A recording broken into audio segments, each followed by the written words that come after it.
श्री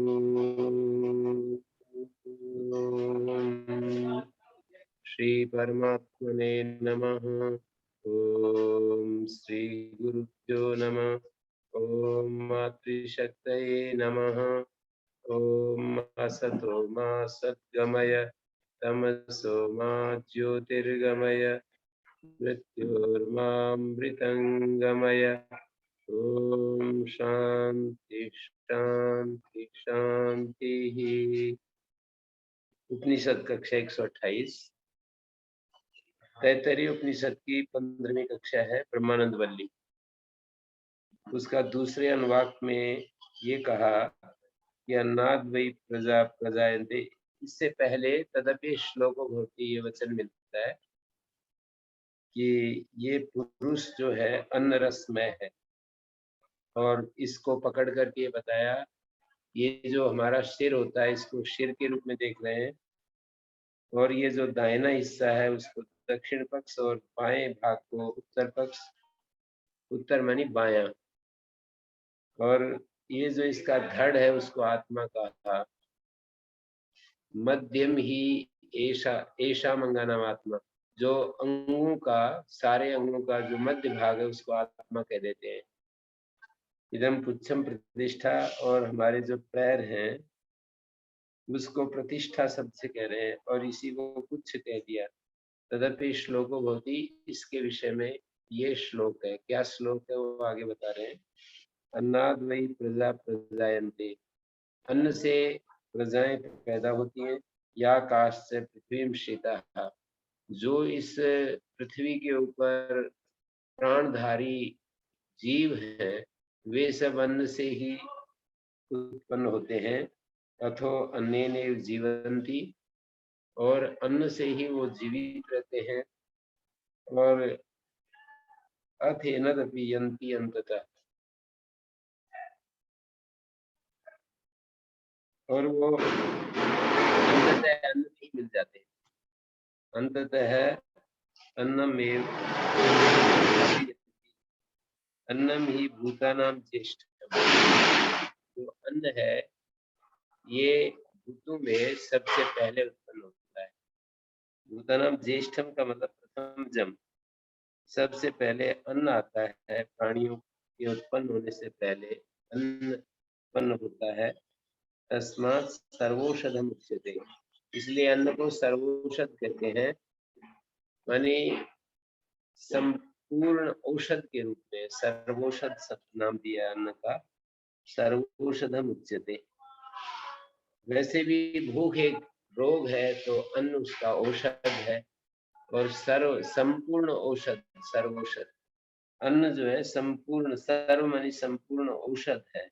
सर्वम वही सर्वम ते अन्नम आपनुवन्ति, ये अन्नम ब्रह्म उपास्ते। आगे एक बात कह रहे हैं, वे संपूर्ण अन्न को प्राप्त कर लेते हैं जो अन्न को ब्रह्म के रूप में उपासना करते हैं। अन्नम ब्रह्म उपास्ते, इसका मतलब ये हुआ जो लोग अन्न को बहुत बड़ी वस्तु के रूप में पूजते हैं, जो बहुत बड़ी एक शक्ति के रूप में देखते हैं, अन्न को आखिरी शब्द डाल दिया कि अन्न को जो ब्रह्म के रूप में देखते हैं। ब्रह्म से आगे तो कोई उपमा नहीं दी जा सकती और तुलना नहीं की जा सकती। अन्न को ब्रह्म के रूप में जो देखते हैं उनको एक सामान्य नियम है, जिस चीज को हम बहुत महत्व देते हैं, जिस चीज को अंतिम दर्जे का महत्व देते हैं, वे ही चीज हमें हमारे को प्राप्त हुआ करती है। कभी कभी हम बल को महत्व देते हैं, खिलाड़ी लोग बल को महत्व देते हैं तो उनको बल प्राप्त होता है। जिनके लिए बल ब्रह्म है उनको बल मिलता है। जिनके लिए धन ब्रह्म है उनको धन मिलता है। जिनके लिए पावर ब्रह्म है, राजनीति में जो काम कर रहे हैं उनको राजनीति में आगे गति होती है। जिनको कोई और जीवन के किसी क्षेत्र में कोई एक बच्चा परीक्षा देता है, कोई एक विशेष परीक्षा में बैठता है, तो वो परीक्षा उसके लिए कितनी महत्वपूर्ण है इसके ऊपर डिपेंड करता है कि वो अपनी ऊर्जा कितनी लगाता है। तो जो ये कह रहे हैं कि अन्नम ब्रह्म उपास्ते, ये अन्नम ब्रह्म उपास्ते, जो अन्न को ब्रह्म के रूप में देखते हैं उनको सर्वम अन्नम प्राप्नुवन्ति, संपूर्ण अन्न प्राप्त हो जाता है। संपूर्ण अन्न का मतलब जिससे हमारा पालन पोषण होता है। आगे निर्वचन करके दिखा भी रहे हैं कि ये अन्न का मतलब क्या है। अन्नात् भूतानि जायन्ते, जातानि अन्ने जीवन्ति, अन्न से प्राणियों की उत्पत्ति होती है, अन्न से ही वो जीवित रहते हैं। और अद्यते अति च भूतानि तस्माद् अन्नम तदुच्यते, ये जो अन्न है ये खाया जाता है भूतों के द्वारा और ये खाता है भूतों को। ये दो बात अन्न के साथ जुड़ी कि अन्न ही भूतों को खाता है। और अन्न, जब हम अन्न को इतना ज्यादा पेट में डाल दें कि वो एक सीमा से पार कर जाए, तो ये समझ लीजिए कि अन्न ही खाने वाले को खा जाता है। और दूसरी तरफ यदि हम व्यवस्थित ढंग से अन्न को अपने पेट में डालते हैं तो अन्न हमारा पोषण करता है। तो दो तरह की बात कह दी, एक तो अनियमित रूप से अन्न को खाते हैं तो खाने वाले को ही अन्न खा जाता है, और अन्न खाया जाता है तो अन्न को प्रयोग करते ही हैं हम ऊर्जा प्राप्त करने के लिए। लेकिन अति च भूतानि, ये अन्न प्राणियों को खा जाता है। इसका एक और संदर्भ भी बनाकर देख सकते हैं कि हम पूरे जीवन भर अन्न खाते खाते खाते एक ऐसी स्थिति आ जाती है कि अन्न ही हमारा पोषण करना, अन्न जो है वो पोषण करना बंद कर देता है। शक्ति, ऊर्जा प्राप्त होना अन्न के द्वारा बंद हो जाती है और अन्न ही हमारे को खा जाता है। यानी खाते खाते भी जब कुछ नहीं करेगा तो समझो खाते खाते भी जीवन नहीं मिल रहा है अन्न के द्वारा, तो इसका मतलब अन्न ने हमारे को खा लिया। तो अद्यते अति च भूतानि तस्माद् अन्नम तदुच्यते, इसलिए उसको अन्न कहते हैं। तस्माद् वै तस्माद् अन्न रश्मयात्। अब आगे अन्न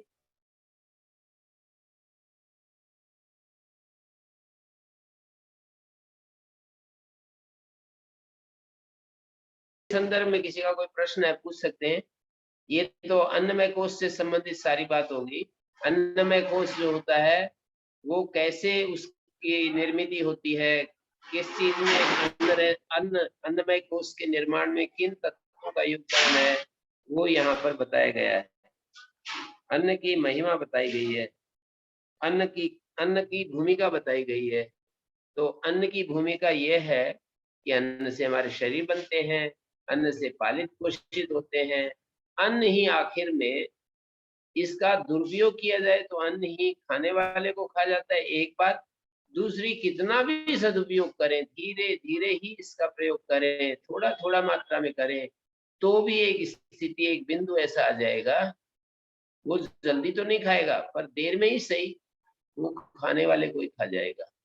माने ऐसा कोई उपाय नहीं कि अन्न खाते खाते हम अमर हो जाएं और कभी भी हमारे को वो बिंदु ना मिले कि भाई अब तो बस एक व्यवस्थित नियम से, एक मर्यादा पूर्वक अन्न का सेवन करेंगे तो हम बस करते रहो और कभी भी कोई भूल मत करो भोजन के संबंध में, आहार के संबंध में, और अन्न हमारे को जीवित रखता रहेगा, शक्ति देता रहेगा। तो ऐसा नहीं हो सकता है, ऐसी कोई व्यवस्था नहीं है। अस्तित्व में ऐसी कोई व्यवस्था नहीं है कि हम जो है जितना व्यवस्था पूर्वक जीवन जीते रहे और जीवन जीते जी हम इस तरह से अपने इसको प्रोलॉन्ग कर सके, अपने जीवन को लंबा कर सके, ऐसी कोई व्यवस्था नहीं। तो इसलिए ये कह दिया अद्यते अति च भूतानि तस्माद् अन्नम तदुच्यते। ये अन्न तो ऐसा है कि अन्न को खाते भी हैं और अन्न खाता भी है। अन्न को खाते हैं जीवन पाने के लिए और अन्न खाता है मृत्यु में पहुंचाने, मृत्यु हमको मृत्यु में धकेलने के लिए। माने जीवन पाने के लिए हम अन्न का प्रयोग करते हैं, और उधर कितना भी हम मर्यादित ढंग से जिए, फिर भी अन्न एक बिंदु पर तो उसकी शक्ति इतनी ज्यादा क्षीण हो जाती है कि उससे ऊर्जा ही नहीं मिलती, और फिर आ जाता है हमारे को। तो ये अन्नमय कोश से संबंधित ये सारी कथा कही गई यहाँ पर, पहले और दूसरे अनुवाक के आधे तक। पहले अनुवाक में कहा कि पंचभूतों की उत्पत्ति हुई, पंचभूतों की उत्पत्ति के बाद औषधियां आई, औषधियों से अन्न पैदा हुआ। औषधियों का मतलब, औषधियों और अन्न में क्या अंतर है? औषधि वो होती है जो हमारे देह दाह का उपशम कर दे। देह में जो जलन होती है, जो हमारे शरीर में जो एक प्रकार की बहुत ज्यादा वो अग्नि सी भड़कती है, जब भूख लगती है तो हमारे को, उसकी शांति के लिए, देह दाह के प्रशमन के लिए हमारे को भोजन करना होता है। तो उस दाह्य धातु से औष शब्द बनता है, और उसको जो औषम दहती, उस गर्मी को, उस आग को जो समन कर दे, शांत कर दे, औषधि होती है। तो औष का नियंत्रण जिसके द्वारा किया जाता है उसको औषधि कहते हैं, यानी दाह जिसके द्वारा नियंत्रित होती है। तो यहाँ पर ये कहा, ये बात कही कि ये अन्न रसमय कोश, हमारा जो शरीर का सबसे बाह्य कोश है, उसका निर्माण होता है अन्न के द्वारा, और इसलिए अन्न रसमय कोश इसको कहा। पंच कोशों के विवेचन में ये प्रथम कोश की चर्चा होगी। अब आगे ये बढ़ रहे, तस्माद वाय तस्माद अन्न रसमयात अन्यो अंतरात्मा प्राणमय। ये शब्द धीरे धीरे यदि समझेंगे तो समझ में आ जाएगा। इस तस्माद वाय तस्माद, इस अन्न रसमय कोश से अन्य भिन्न अंतरा अभ्यंतरा आत्मा प्राणमय, उससे भिन्न एक प्राणमय कोश है, प्राणमय आत्मा है। आत्मा का अभिप्राय हमें, अभी हम आत्मा के रूप में ही देखते हैं ना। जब हम अज्ञान अवस्था में होते हैं तो शरीर को आत्मा के रूप में देखते हैं। ये जो अन्न रसमय कोश है, इसमें ही हम आत्मा का आरोप कर देते हैं, और हम अपने स्वरूप को इस शरीर के रूप में ही समझते हैं। तो ये आगे कह रहे हैं कि उससे भिन्न, उसके भीतर, अन्न रसमय कोश से भिन्न अंतर है। अंतर शब्द का अर्थ अभ्यंतर है, उसके भीतर आत्मा प्राणमय, उसके भीतर एक प्राणमय आत्मा है, प्राणमय कोश है। प्राण का आरोप कर देते हैं जब इस अपने स्वरूप को प्राण के रूप में देखते हैं, तो प्राणमय आत्मा कह दिया। तेन ऐसा पूर्ण, तेन माने उस प्राणमय आत्मा के द्वारा ये जो अन्न रसमय आत्मा है, ये पूरा भरा हुआ होता है। जैसे कोई वायु से किसी ट्यूब को हम भर देते हैं, वायु से ट्यूब भर जाती है, इसी तरह से तेन ऐसा पूर्ण, यानी प्राणमय कोश से यह वाला, कौन सा, जो बाहर वाला, भीतर वाले से बाहर वाला भरा हुआ होता है, ये दिखाया। हमारे भीतर प्राणमय कोश है, बाहर अन्नमय कोश है। तो जैसे बाहर वाला कोश भीतर वाले के द्वारा भरा हुआ है, भीतर वाला वायु के रूप में है, बाहर वाला ट्यूब के रूप में है। अब ये श्रृंखला आगे भी बढ़ाते जाएंगे, और उस समय भी इसी तरह समझनी पड़ेगी। जैसे प्राणमय कोश से भिन्न एक मनोमय कोश बताएंगे, और उस मनोमय कोश के द्वारा प्राणमय कोश भरा हुआ है। कैसे भरा हुआ है? वही उपमा दृष्टांत, जैसे किसी वायु के द्वारा ट्यूब को भर देते हैं, इसी तरह से जो भीतर वाला है उससे बाहर वाले को भरा हुआ दिखाते हैं।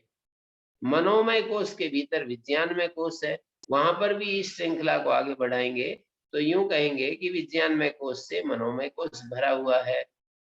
और यदि इस श्रृंखला को और भी आगे बढ़ाएंगे तो आनंदमय कोश आएगा। आनंदमय कोश से ये विज्ञानमय कोश भरा हुआ है, परिपूर्ण है।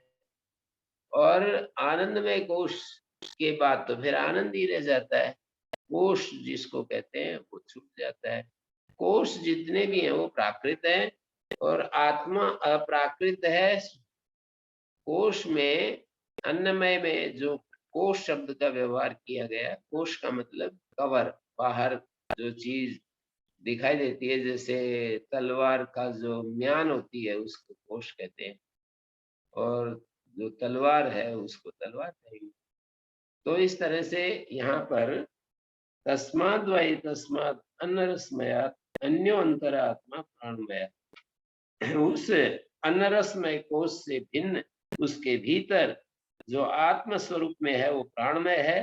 तेन ऐसा पूर्ण, और उस अन्नरसमय से यह पूर्ण है। यह मानी अन्नरसमय पूर्ण। तेन ऐसा पूर्ण, तेन का मतलब उसके द्वारा। किसके द्वारा? प्रश्न उठेगा, किसके द्वारा यह पूर्ण है?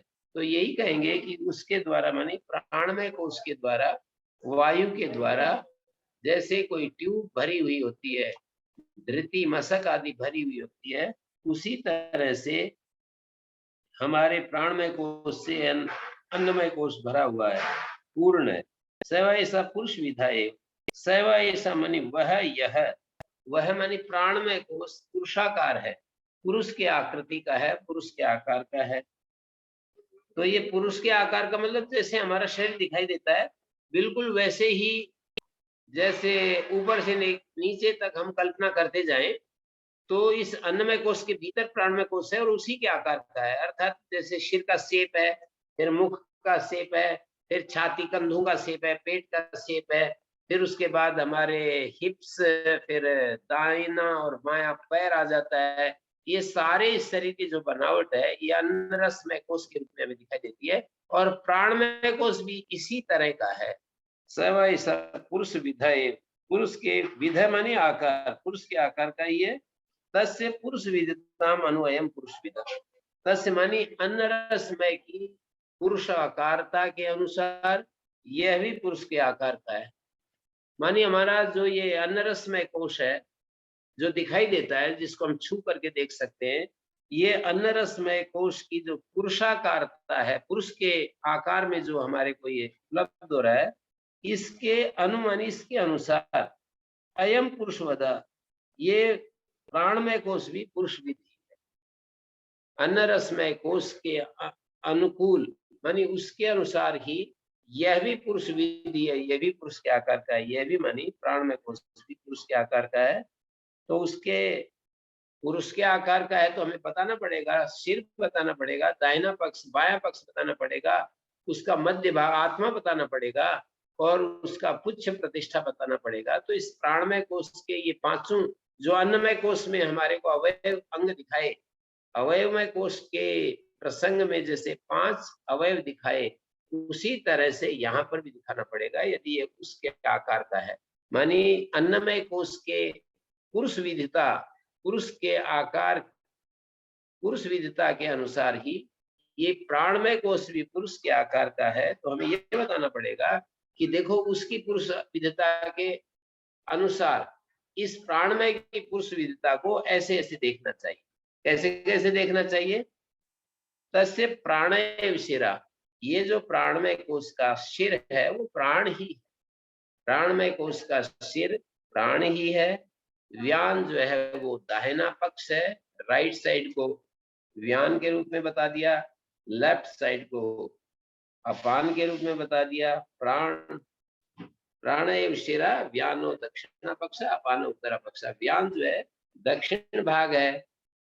इस पुरुष के स्वरूप को ऐसे डिफाइन कर रहे हैं कि उसका प्राण जो है शिर स्थानीय है, व्यान दक्षिण पक्ष स्थानीय है, अपान उत्तर पक्ष स्थानीय है, और आकाश है आत्मा। और ये जो समान है वो मध्य भाग बता दिया, उसको आत्मा के रूप में प्रस्तुत कर दिया। जैसे अन्नरसमय कोश का जो हमारा भीतर, जो हमारा धड़ प्रदेश है, धड़ जिसको कहते हैं, जैसे उसको आत्मा क्या ऐसे ही आकाश आत्मा यहाँ पर प्राणमय कोश का जो आकाश है, आकाशस्थ जो ये मध्य भाग है, जिसको समान के रूप में उपमित किया जा सकता है, वो इसका आत्मा है। पृथ्वी उच्चम प्रतिष्ठा, और जो पृथ्वी है वो कुछ स्थानीय है, प्रतिष्ठा स्थानीय, पृथ्वी उच्चम प्रतिष्ठा तदपि ये श्लोक भवति, उसके लिए ये श्लोक है। कौन सा श्लोक है वो आगे बता रहे हैं। तदपि ये श्लोक भवति प्राणम देवानुस प्राणंति मनुष्या पशुपस्ति। प्राण की महिमा में ये श्लोक है, जैसे कि अन्न की महिमा में पीछे एक श्लोक हमने पढ़ा था, नाद वही भूतानि प्रजा प्रजायन्ते याकाश्च पृथ्वींश्रिता अथो अन्नेनैव जीवन्ति अथेनदपि व्यन्ति अन्ततः अन्नमि भूतानां ज्येष्ठं तस्मात् सर्वौषधमुच्यते। ये जो सारा अन्न की प्रशंसा में गीत था, इसी तरह से तदपि श्लोको भवति, प्राण की प्रशंसा में ये श्लोक है। ये श्लोक है उसकी महिमा गीत है। कैसे कैसे? प्राणम देवा अनुप्राणंती, देवा माने अग्नि आदि देवता, या विद्वान सो देवा, ऐसा भी समझ सकते हैं।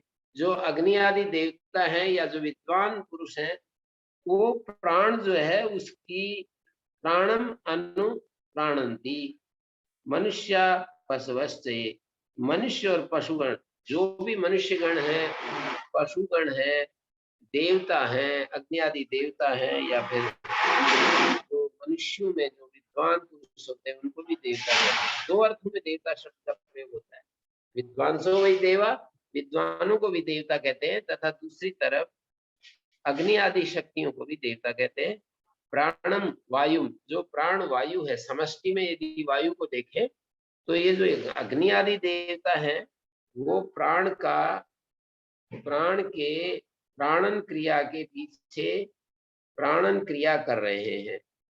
अग्नि आदि देवता प्राणम अनु प्राणंति, प्राण के पीछे पीछे ये वायु यदि काम कर रही है तो ये भी अपना अपना काम कर रहे हैं, अपना अपना व्यापार में लगे रहते हैं।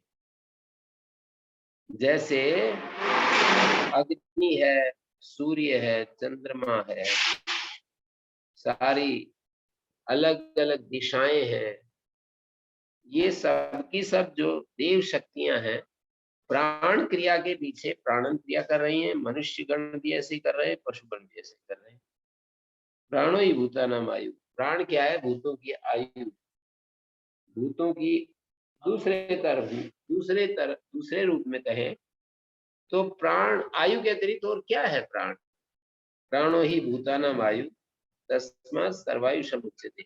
आप ध्यान देंगे तो पता लगेगा, अन्नमय कोश के प्रसंग में ये शब्द बोले थे कि अन्नम ही भूतानाम ज्येष्ठम, अन्न सबसे पहले पैदा होता है। तस्मात् सर्वौषधम उच्यते, इसलिए इसको सर्वौषध कहते हैं। औषध के रूप में इसको वर्णन करते हैं। सर्वं वैते अन्नम आपनुवन्ति अन्नम ब्रह्म, वे संपूर्ण अन्न को प्राप्त करते हैं जो अन्न को ब्रह्म के रूप में उपासना करते हैं। ऐसे यहाँ पर भी देखिए, ये प्राणम ब्रह्म उपासते, जो प्राणो ही भूतानाम आयु, प्राण भूतों की आयु है, ये प्राणाम ब्रह्म उपासते प्राणो ही भूतानाम आयु तस्मात् सर्वायुषम उच्यते। सर्वमेव आयुर्यन्ति, वे संपूर्ण आयु को, संपूर्ण आयु जो है कभी कभी 100 वर्ष होती है, कभी कभी संपूर्ण आयु 120 वर्ष होती है, 125 वर्ष होती है। पहले जमाने में और भी ज्यादा होती थी। अभी तो सामान्यतः 100 वर्ष उम्र को 100 वर्ष कह देते हैं।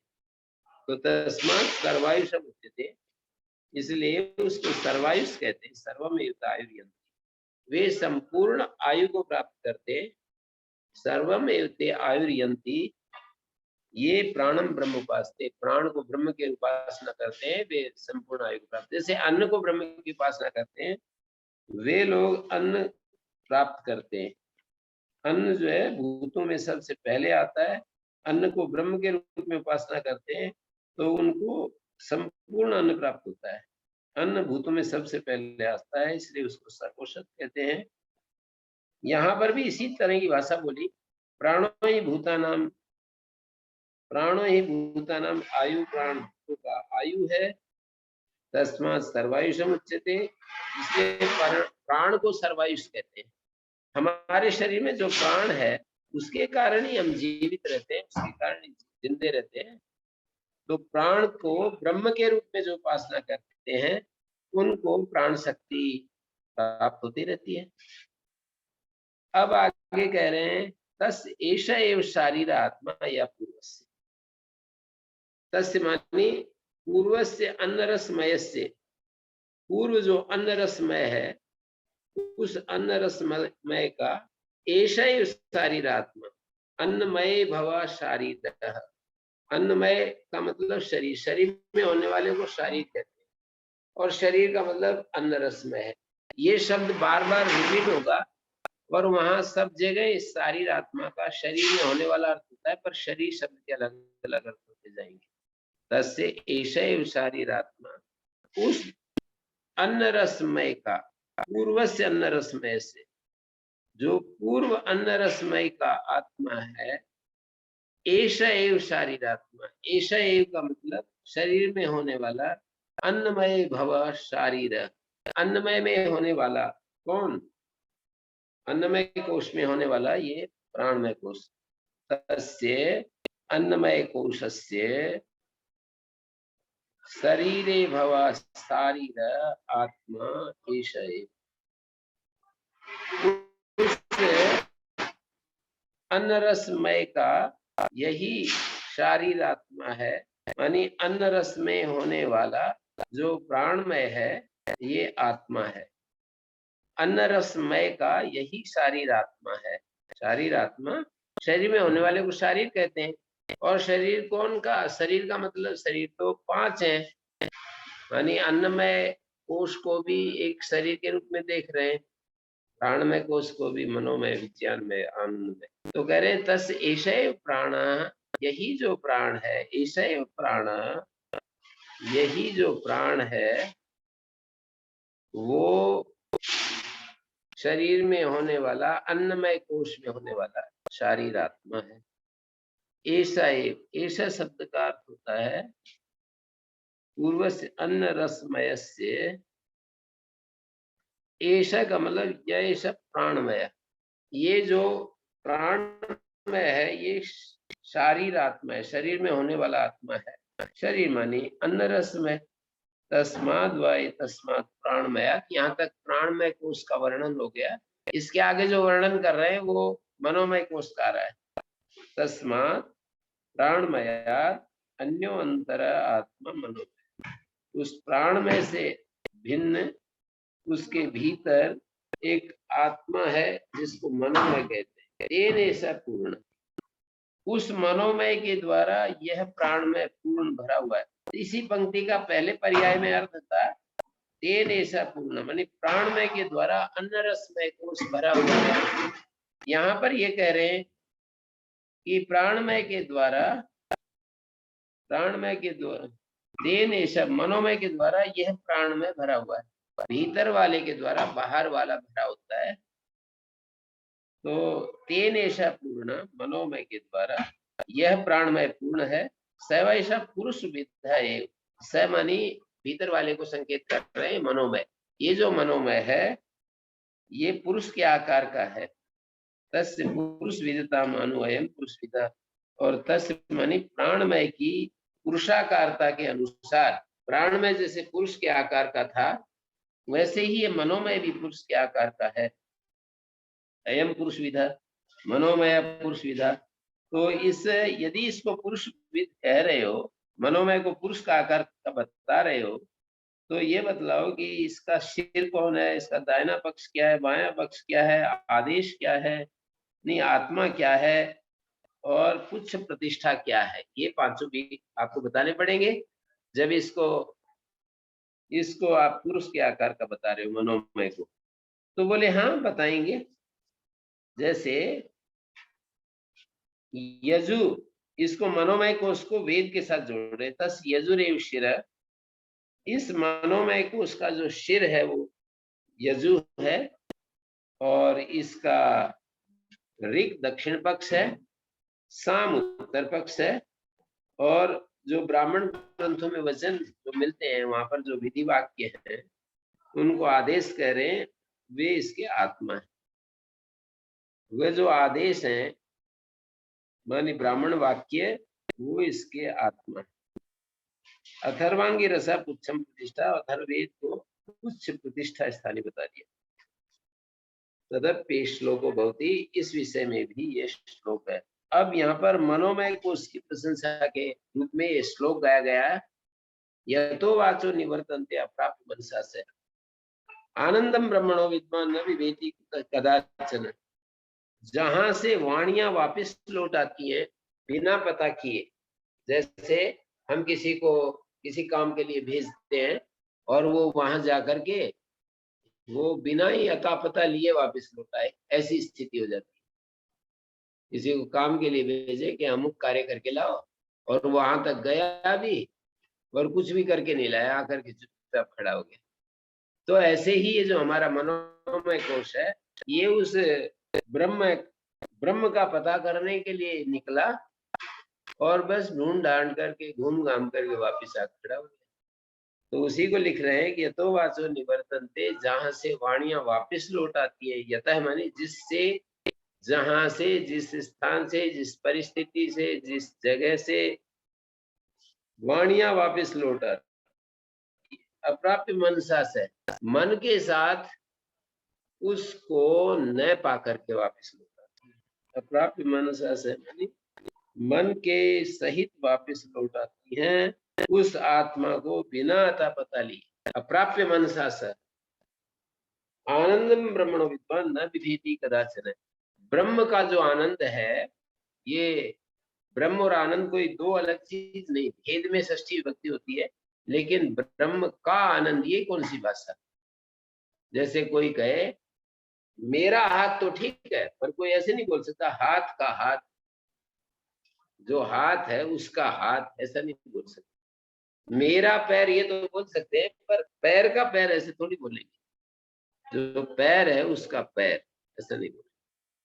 और यहाँ तो ये भाषा जो है बोली जा रही है कि शब्द यहाँ पर ऐसे बोले कि यतो वाचो निवर्तते प्राप्त आनंदम ब्रह्मणो विद्वान, ब्रह्म के आनंद को जान करके, ब्रह्मणो आनंदम विद्वान, ब्रह्म के आनंद को जान करके, आनंदम ब्रह्मणो विद्वान न विभेदी कदाचित। आनंद, ब्रह्म के आनंद को जानकर कभी डरता नहीं है, कदाचन है, कभी डरता नहीं। अब प्रश्न ये है कि ब्रह्म का आनंद, ब्रह्म और आनंद दो अलग चीज है क्या, कि ब्रह्म का आनंद बताया जा रहा है। ब्रह्म और आनंद ये दो चीजें हैं क्या, कि जो कि ब्रह्म के आनंद को जानने वाला, या विद्वान का अर्थ है जानने वाला। ब्रह्म के विद्वान, ब्रह्म के आनंद को जानने वाला नहीं डरता है कभी भी, कदाचन है। यही मंत्र 9वें अनुवाक में आएगा, वहां पर कदाचन की जगह कुतश्चन शब्द बदल दिए, माने ब्रह्म के आनंद को जानने वाला किसी से भी नहीं डरता। निमित्ता भावात, कोई निमित्त नहीं रहता इसलिए नहीं डरता। यहाँ पर शब्द है कदाचन, कभी नहीं डरता। ब्रह्म के आनंद को जानने वाला क्यों डरेगा। वो रस स्वरूप परमात्मा को जिसने अनुभव कर लिया, वो क्यों डरेगा। तो इन्होंने ये कह दिया, तस्य एषा एव शारीर आत्मा या पूर्वस्य प्राणमयस्य एषा एव मनोमय। उस प्राणमय का ये मनोमय शारीर आत्मा है, शरीर में होने वाला को शारीर कहते हैं, मानी प्राणमय शरीर में होने वाला आत्मा है, इसको आत्मा कह दिया, मनोमय आत्मा। तस्य एषा एव शारीर आत्मा, उसका यह मानी मनोमय ही शारीर आत्मा है, शरीर में होने वाले को शारीर कहते हैं, शारीर आत्मा। यह पूर्व से जो पूर्व वाले का है, यह पूर्व से जो पूर्व वाले का है, तस्मात् मनोमया। इस मनोमय से अन्य एक भीतर आत्मा है जो विज्ञानमय। मनोमय के भीतर एक आत्मा है जिसको विज्ञानमय कहते हैं, तेन ऐसा पूर्ण, उस विज्ञान में आत्मा से यह मनोमय आत्मा पूर्ण है। सबको आत्मा शब्द का व्यवहार करते हैं, सब जगह आत्मा आत्मा शब्द चल रहा है। तेन ऐसा पूर्ण, विज्ञान में से यह मनोमय भरा हुआ है, पूर्ण है। सैवा ऐसा पुरुष विधायक, और ये सैवा ऐसा, कौन सैवा ऐसा, हर जगह एक ही भाषा चलती है। सैवा ऐसा पुरुष विदा, तस्य पुरुष विदता अनु अयम पुरुष विदा। सैवा ऐसा पुरुष विदा, जैसे अन्नमय पर्याय में सैवा ऐसा प्राण में था, मनोमय पर्याय में सैवा ऐसा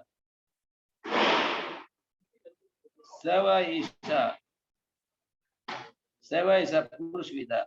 मनोमय पर्याय में जिस पर्याय में बात कहेंगे वो वहां पर सैवा ऐसा शब्द है। मनोमय पुरुष का आकार का है, प्राणमय पर्याय में सैवा ऐसा पुरुष विदा, ये प्राण में भी पुरुष के आकार का है। तस्य पुरुष विदता मनु अयम पुरुष विदा, ये प्राण में भी पुरुष के आकार का है। अन्न रसमय की पुरुषाकारता के अनुसार ये भी पुरुष के आकार का है। तस्य प्राणाय शिरा, उसका प्राणमय कोश का जो सिर है वो प्राण ही है, ऐसे बताया। मनोमय कोश के प्रसंग में सैवा पुरुष विधायक, वह जो मनोमय है वो पुरुष के आकार का है, उसके पुरुष विधता, उसकी पुरुष विधता के अनुसार यह पुरुष है। यह मानी ये मनोमय पुरुष विद, मनोमय जिसकी चर्चा चल रही है उसको अयम पुरुष विद है, मनोमय पुरुष। तस्य पुरुष विदता, तस्य माने प्राणमय से पुरुष विदता, प्राणमय की पुरुषाकारता के अनुसार यह पुरुष के आकार का है, मनोमय पुरुष के आकार का है। तस्य यजुरेव शिरः, उसका यजु ही शिर है। ऋग दक्षिण पक्ष है, साम उत्तर पक्ष है। देखिए उस मनोमय कोश का, तस्य मानी मनोमय कोश का, जो यजुर्वेद है वो शिर है, और जो ऋग्वेद है वो दक्षिण पक्ष है, सामवेद है वो उत्तर पक्ष है, और जो ब्राह्मण वाक्य है, ब्राह्मण वचन है, वो आत्मा है इसके मनोमय कोश की। क्योंकि वहां ये बतलाया कि ऐसे करें, ये क्रिया ऐसे करें, विधि बताई गई है वहां पर कि इस विधि को ऐसा संपादन करें। तो आदेश आत्मा सर्वांगी रस प्रतिष्ठा, और अथर्ववेद के जो मंत्र हैं वो उच्च स्थानीय प्रतिष्ठा स्थानीय, तदपि श्लोक को भवती, उसके लिए ये श्लोक बताया। ये तो वाचो निवर्तन्ते, जहां से वाणियां वापिस लौट आती है, अप्राप्त मनसा से, मन के साथ वापिस लौट आती है, बिना ब्रह्म का पता लिए, अप्राप्य न जान करके, उसका पता न लेकर के वापस लौट आती है। आनंदम ब्रह्मणो विद्वान न विदेति कदाचित्, ब्रह्म के आनंद को जानने वाला कभी भी डरना छोड़ देता है, डरता नहीं है, भय नहीं होता है। तस्य एष एव शारीरात्मा, यह पूर्व से इस प्राणमय का, तस्य एष एव शारीरात्मा, प्राणमय कोश का यही शारीरात्मा जो मनोमय का है। तो पूर्व जो अन्नमय है उसका यही शारीरात्मा है। इस तरह की भाषा है ये सब जगह इसी तरह। पूर्व जो प्राणमय है उस प्राणमय का ऐसा मनोमय शारीरात्मा, शरीर में होने वाला, मानी प्राणमय शरीर में होने वाला, यह पूर्व से तस्मात् वाय तस्मात् मनोमयात्, इसलिए इस मनोमय कोश से अन्य अंतर आत्मा विज्ञान में, इससे अलग एक अभ्यंतर आत्मा है विज्ञान में, पूर्ण, उस विज्ञान में के द्वारा यह पूर्ण है, यह भरा हुआ है। तेन ऐसा पूर्ण, विज्ञान में के द्वारा ये भरा हुआ। सैवा ऐसा पुरुष विधायक, सैवा ऐसा ये भाषा सब जगह जिसकी चर्चा चल रही है उसके बारे में। सैवा ऐसा पुरुष विधायक, सैवा मानी मनोमय, यहाँ पर विज्ञानमय की चर्चा चल रही है। तो सैवा ऐसा पुरुष विधायक, ये जो विज्ञानमय है ये पुरुष के आकार का है। तस्य पुरुष विदता अनु अयम पुरुष विदता, तस्य मानी जो पूर्ववर्ती है, मानी मनोमय की पुरुषाकारता के अनुसार अयम पुरुष विदा, ये विज्ञान में भी पुरुष के आकार का है। अब उसके दाहिना बायां सिर धड़ पुच्छ इनका स्वरूप दिखा रहे हैं। तस्य श्रद्धाएं सिरा, विज्ञान में पुरुष की श्रद्धा ही सिर है। हम किसी आप्त वाणी को, किसी महापुरुष की वाणी को या किसी वेद वाणी को हम जो श्रद्धा पूर्वक स्वीकार करते हैं कि ऐसा ही है, तो उसको श्रद्धा कहते हैं। उसमें प्रश्न नहीं उठाते, प्रतिरोध नहीं करते, तो उसका नाम श्रद्धा होता है।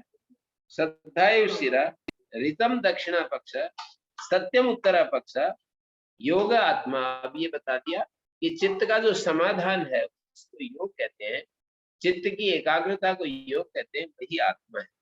मह पुच्छम प्रतिष्ठा, और जो मह है उसको पुच्छ कहते हैं, उसको प्रतिष्ठा कहते हैं। तदप्य श्लोको भवति, मह का मतलब हो गया एक महाव्यारिति होती है, तो मह पुच्छम प्रतिष्ठा, जो मह होता है जिसके ऊपर हमारे, जिस जमीन के ऊपर हमारे हिप्स टिकते हैं या हम खड़े होते हैं तो पैर टिकते हैं, तो वो पैर को भी कह सकते हैं, बैठते समय हमारे हिप्स को भी कह सकते हैं। मह पुच्छम प्रतिष्ठा है, जो मह होता है ये पुच्छ स्थानीय, प्रतिष्ठा स्थानीय। तदप्य श्लोको भवति, उसके लिए भी ये अगला श्लोक है। और इस अगले श्लोक को बताते समय ये कह रहे हैं, विज्ञानम यज्ञम तनुते कर्माणि तनुते च विज्ञानम देवा सर्वे ब्रह्म ज्येष्ठम उपासते। जो विज्ञान है वो यज्ञ का विस्तार करता है। विज्ञानम यज्ञम तनुते, हमारी जो बुद्धि होती है जिसके द्वारा हम जानते हैं वही शुभ कर्म करता है, यज्ञ करता है। कर्माणि तनुते पिच, और कर्मों का भी विस्तार करता है। कौन कर्मों का विस्तार करता है? विज्ञानम यज्ञम तनुते। ये विज्ञान प्रथमा एक वचन है, यज्ञम द्वितीय एक वचन है। विज्ञान यज्ञ का विस्तार करता है। कर्माणि तनुते पिच, और कर्मों का भी विस्तार करता है। यज्ञ का विस्तार करता है। लौकिक कर्म और वैदिक कर्म दो तरह के होते हैं। लौकिक कर्मों को कर्म कहते हैं और वैदिक कर्म को यज्ञ कहते हैं। तो विज्ञानम यज्ञम तनुते, विज्ञान जो है बुद्धि तत्व, ये वैदिक कर्मों का ताना बाना बुनता है, फैलाता है, ये कर्मों को फैलाव करता है। कर्माणि तनुते पिच, और कर्मों का भी फैलाता है। कौन? विज्ञान। कर्माणि तनुते पिच विज्ञानम देवा सर्वे ब्रह्म ज्येष्ठम उपासते। अब ये कहा सर्वे देवा ज्येष्ठम ब्रह्म उपासते, विज्ञानम तनुते पिच विज्ञान कर्माणि विज्ञानम तनुते कर्माणि तनुते पिच विज्ञानम। और ये विज्ञान ही कर्मों को फैलाता है, कर्मों का ताना बाना बुनता है। और आगे का देवा सर्वे, सारे देवगण, सारे देवता, तस्य ऐसा एवं शारीर आत्मा। आगे ये लिख रहे हैं विज्ञानम यज्ञम तनुते कर्माणि तनुते पिच, और कर्मों का भी विस्तार करता है। कर्माणि तनुते पिच किम, कर्मों को कौन फैलाता है? विज्ञानम, विज्ञान फैलाता है।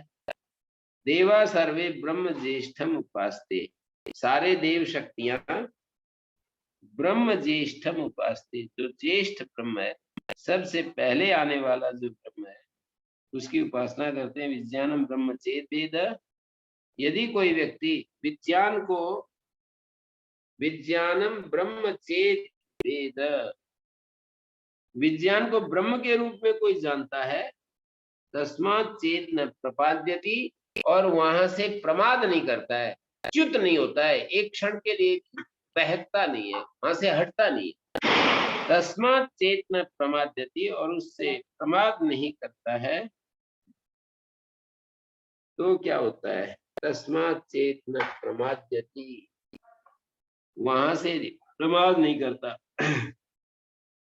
शरीरे पाप मनोहित्वा सर्वान कामान समस्ते, तो इस शरीर में ही जो पाप भाव है उनको त्याग कर, छोड़कर, सर्वान कामान समस्ते, सारी कामनाओं को प्राप्त कर लेता है। विज्ञानम ब्रह्म चेत वेद तस्मात् चेत न प्रमाद्यति, और उससे यदि ये प्रमाद नहीं करता तो शरीर पाप मनोहित्वा, शरीर में पापों का त्याग करके पाप मनोहित्वा सर्वान कामान समश्नुते, तो सभी कामनाओं को, समश्नुते का मतलब है सारी कामनाएं उसको पूर्ण हो जाती है। शरीर पाप मनो, शरीर में ही पाप को त्याग करके सारी कामनाओं को पूरा कर लेता है। यहाँ विज्ञान की महिमा में ये श्लोक गाया गया है, विज्ञानम यज्ञम तनुते, जिसके द्वारा जाना जाता है उसको विज्ञान कहते हैं। वही यज्ञ का फैलाव करता है, वैदिक कर्म करता है, कर्माणि तनुते विजय, वही लौकिक कर्म करता है। विज्ञानम देवा सर्वे ब्रह्म ज्येष्ठम उपास्ते, सारे देवगण विज्ञानम ब्रह्म ज्येष्ठम, ज्येष्ठम ब्रह्म उपास्ते, विज्ञान को सारे देव शक्तियां, सर्वे देवा सारी देव शक्तियां, विज्ञानम ब्रह्म देवा ब्रह्म ज्येष्ठम उपास्ते, ज्येष्ठम ब्रह्म उपास्ते, ज्येष्ठ ब्रह्म बताते हैं विज्ञान सारे देवगण, ये ज्येष्ठ ब्रह्म है, सारे देवगण ज्येष्ठ ब्रह्म के रूप में उसकी उपासना करते। विज्ञानम ब्रह्म चेत वेद, विज्ञान को ब्रह्म के रूप में यदि हम जानते हैं, कोई जानता है, ब्रह्म विज्ञानम ब्रह्म चेत वेद तस्मात् चेत न प्रमाद्यति, और उस ज्ञान से वो अलग नहीं हटता, तस्मात् चेत न प्रमाद्यति, उस ज्ञान से पृथक नहीं हटता, तो शरीरे पाप मनोहित्वा, शरीर में ही पापों को त्याग करके सर्वान कामान समश्नुते, सारी कामनाओं को प्राप्त कर लेता है। तस्य एषैव शारीरात् या पूर्वस्य, तस्य एषा एव शारीर आत्मा या पूर्वस्य, इस पंक्ति को बार बार आ रही है, उसका यही शारीर आत्मा है, शरीर में होने वाले को शारीर कहते हैं। और तस्य पूर्वस्य, ये जुड़ेगा इस तरह से, तस्य पूर्वस्य यह शारीर आत्मा, तस्य एषा एव, यही शारीर आत्मा है, शरीर में होने वाला, मनोमय शरीर में होने वाला जो विज्ञान में है, विज्ञान में कोश, ये इसका शारीर आत्मा है। तस्य एषा एव शारीर आत्मा, जो पूर्व का है वही यहाँ, तस्य एषा एव शारीर आत्मा या पूर्वस्य, तस्माद् वाय तस्मात् विज्ञानमय, उस विज्ञान में से अलग भिन्न, अभ्यंतर अंतर माने भिन्न, आनंदमय आत्मा है, तेन ऐसा पूर्ण, उस आनंदमय आत्मा से यह पूर्ण है। सेवा इस पुरुष विधाएव, ये पुरुष के आकार का है। तस्य पुरुष विदिता मानो अयम पुरुष विधा, उस पहले वाले की पुरुष आकारता के, तस्य पुरुष विदताम अनु अयम पुरुष विधा, सेवा इस पुरुष विधाएव, सेवा जैसे हम चल रहे हैं, यदि तेन ऐसा पूर्ण, पहले वाले से यहाँ पर कहा तेन ऐसा पूर्ण, तेन ऐसा पूर्ण का मतलब है तेन ऐसा पूर्ण, आनंदमय से यह पूर्ण है। सेवा ऐसा पुरुष विधेय, वह यह जो है पुरुष के आकार का, तस्य पुरुष विदिता अनु अयम पुरुष विधा, उसके पुरुष आकारता के अनुसार यह पुरुष आकार है। तस्य प्रियमेव शिर, इसका जो शिर है वो प्रिय है, और दूसरी तरफ प्रियमेव शिर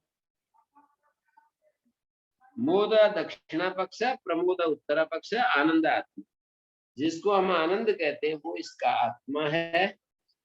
सुख विशेष जिसको कहते हैं वो आनंद आत्मा है। ब्रह्म पुच्छम प्रतिष्ठा, और ब्रह्म जो है वो पुच्छ प्रतिष्ठा है, जिसके ऊपर ये सारा ढांचा टिका हुआ होता है। मतलब ये श्लोक हुआ, इसका ये श्लोक, तो यहाँ इस श्लोक के द्वारा आनंदमय की प्रशंसा करेंगे। सभी पर्यायों में एक ही भाषा बोली जा रही है, जैसे तस्य एष शारीर आत्मा या पूर्वस्य, तस्य पूर्वस्य ऐसा एव शारीरात्मा, यही शारीर आत्मा है, शरीर में होने वाला, विज्ञान में शरीर में होने वाला ये आत्मा। यह पूर्व से तस्मात् विज्ञान में, इस विज्ञान में से पृथक अन्यो अंतर आनंद आत्मा, एक भिन्न भीतर आत्मा आनंदमय है। तेने सब, उस आनंद में से यह पूर्ण है। यह गुण पूर्ववर्ती, उस आनंद में से ये विज्ञान में पूर्ण है। तस्वा एष पुरुष विधये, सवा एष पुरुष विधये, तस्य पुरुष विदितम अनुयम पुरुष विधा। तो आनंद में से यह पूर्ण है, माने विज्ञान में पूर्ण है, इससे पूर्ववर्ती जो विज्ञान में वो पूर्ण है। सवा एष पुरुष विधये, और वह जो है वो पुरुष के आकार का है। तस्य पुरुष विदिताम अनु पुरुष विद, उसकी पुरुषाकारता के अनुसार सव ऐसा पुरुष विधाए। जैसे ऊपर अन्नमय कोश के बाद प्राणमय कोश आया, तो वहां ये बात की सव ऐसा पुरुष विधाए। सवा वाली प्राणमय जो कोश है, प्राणमय कोश ये पुरुष के आकार का है। सवा ऐसा पुरुष विधाए, प्राणमय कोश जो है पुरुष के आकार का है। प्राणमय कोश के प्रसंग में प्राणमय कोश पुरुष के आकार का, मनोमय कोश के प्रसंग में मनोमय पुरुष के आकार का है, विज्ञानमय कोश के प्रसंग में विज्ञानमय पुरुष के आकार का है, आनंदमय कोश के प्रसंग में आनंदमय पुरुष के आकार का है। सवैसा पुरुष विदे तस्य पुरुष विदिताम अन्वयम पुरुष विदिता, उसकी पुरुषाकारता के पीछे यह पुरुषाकार है। तस्य पुरुष विदिताम अनुअयम पुरुष विदा, सवैसा पुरुष विधाए तस्य पुरुष विदिताम अनुअयम पुरुष विधा। अयम माने ये जो है, ये जो आखिरी वाला है, जैसे आनंदमय को हम आखिरी लेवल पर देख रहे हैं, तो आनंदमय के सवैसा पुरुष विधाए, आनंदमय भी पुरुष के आकार का ही। तस्य पुरुष विदताम अनुअयम पुरुष विध विध, उसकी पुरुषाकारता के अनुसार यह पुरुष विध है। पूर्ववर्ती तस्य पूर्ववर्ती ना पुरुषाकारता मनु, उस पूर्ववर्ती के पुरुषाकारता के अनुसार अयम पुरुष विद है, मानी ये पुरुष विद है। कौन? यदि आनंदमय की चर्चा चल रही है तो यह मानी आनंदमय पुरुष विधा है। पुरुष विधाए तस्य पुरुष विदिता अनुअयम पुरुष विधा, उस पुरुष उसके पुरुष विदिता के अनुसार ये पुरुष विध है। तस्य प्रियम एव शिरा, उसका प्रिय शिर है। मोद प्रमोद, पूर्व पक्ष उत्तर पक्ष है, और आनंद आत्मा है, ब्रह्म पुच्छम प्रतिष्ठा है। तदपि श्लोक भवति, ये श्लोक हम कल करेंगे। अभी किसी का कोई प्रश्न है तो पूछ सकते हैं, शेखर जी। ओम गुरु जी। जी गुरु जी प्रणाम।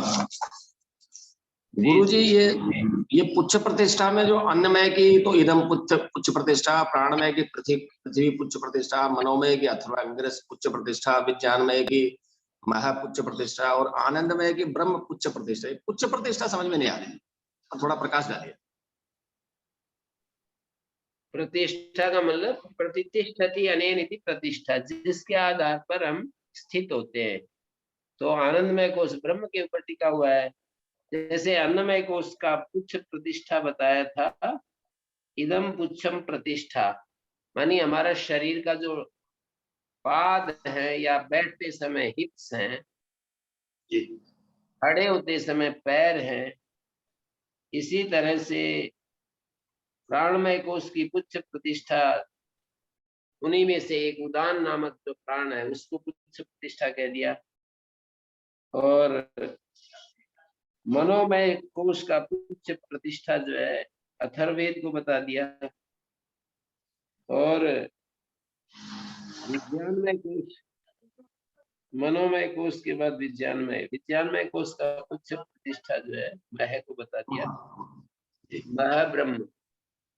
जैसे रित और सत्य दक्षिण और श्रद्धा सिर है, रित जो है दक्षिण पक्ष है, सत्य उत्तर पक्ष है। योग को आत्मा बता दिया, मह प्रतिष्ठा। योग आत्मा है, चित्त का समाधान ही आत्मा है, और जो मह है वो मह के ऊपर ये सब टिका हुआ है। मह उच्चम प्रतिष्ठा, प्रतिष्ठा मैंने मह के ऊपर ये सब टिका है। तदप ये श्लोक होती, उसके लिए ये श्लोक होता है, विज्ञानमय कोश में ब्रह्म पुच्छम प्रतिष्ठा।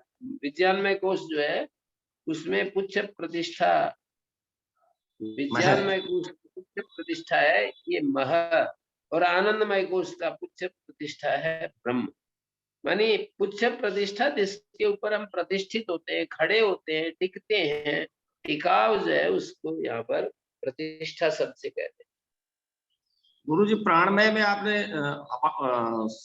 समान को कहा, जबकि इसमें श्लोक में तो पृथ्वी है कुछ प्रतिष्ठा। नहीं, 5 है ना प्राण, प्राण अपान समान व्यान आदि 5 है ना, तो एक एक के साथ सेट करना पड़ेगा। प्राण ही स्थिर है, व्यान दक्षिण पक्ष है, अपान उत्तर पक्ष है, तो 3 में तो स्पष्ट ही पता चल रहा है ना। और आकाश जो बीच का स्थान है वो आत्मा है, समान बीच का स्थान है, और उदान जो है पृथ्वी पुच्छम प्रतिष्ठा कह दिया। जो पृथ्वी है जी जी पृथ्वी का प्रयोग किया, पृथ्वी शब्द का प्रयोग किया है। आकाश जैसे आत्मा है, आकाश जैसे आत्मा है, ये कौन सा फिर आएगा, प्राणपान व्यान समान उदान, तो इसमें से किसी एक को तो समान कहना पड़ेगा, एक उदान, बस इतनी बात है जी। आकाश आत्मा, और ये उदान जो है हमको पकड़ करके रखता है। एक जगह कहा भी है किसी श्रुति में कि उदान ही हमको गिरने से रोके रहता है, गुरुत्वाकर्षण के नियम से वो गिरने नहीं देता है, नहीं तो हम उड़ जाएं या हम गिर जाएं। जी इतने हल्के हो जाएंगे उड़ ही जाएंगे, या इतने भारी हो जाएंगे कि गिर ही जाएंगे।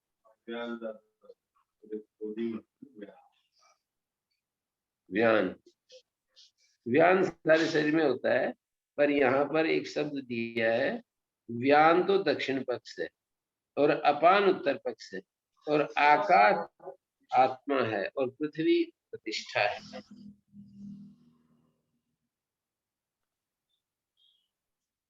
जी गुरु जी धन्यवाद। कल हम छठा अनुवाद प्रारंभ करेंगे, और इनमें सभी में एक ही भाषा बोली जा रही है, और इस पुस्तक को बंद करके यदि हम देखें तो हमें ये पता चलेगा कि अंदर वाले से बाहर वाले को पूर्ण बताया जा रहा है, और इन सबको पुरुष के आकार का, प्राण में भी पुरुषाकार है, विज्ञान में भी, मनो में भी पुरुषाकार है, विज्ञान में भी पुरुषाकार है, आनंद में भी पुरुषाकार है।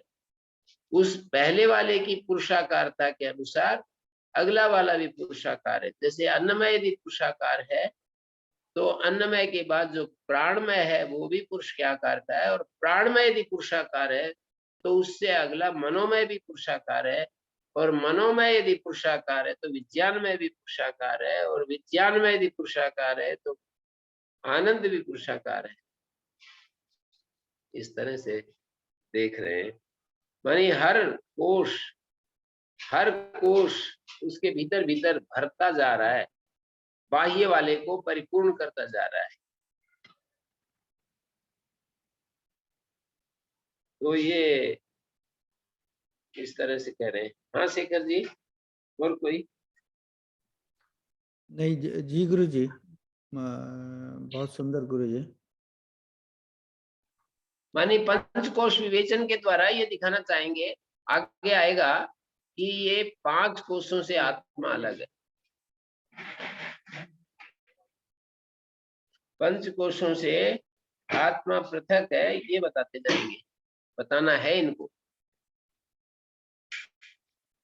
उपनिषदों की अपनी शैली में पंचकोश विवेचन और जागृत स्वप्न सुसुप्ति विवेचन, इनके द्वारा आत्मा को समझाया गया है कि आत्मा इन कोशों से अलग है, आत्मा इन तीनों अवस्थाओं से अलग है।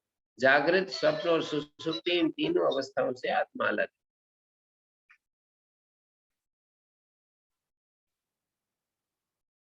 ये पंचकोश तो इतने विस्तार से यहीं पर है। 3 सरोवरों की चर्चा तो जगह जगह आ रही है उपनिषदों में। पांडुपनिषद में भी आई, कठोपनिषद में भी है, बृहदारण्यक में भी है, छांदोग्य में भी है।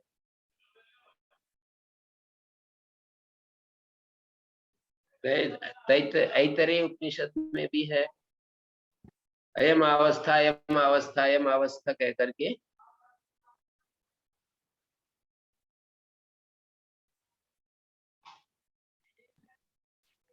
ओम शांति शांति शांति।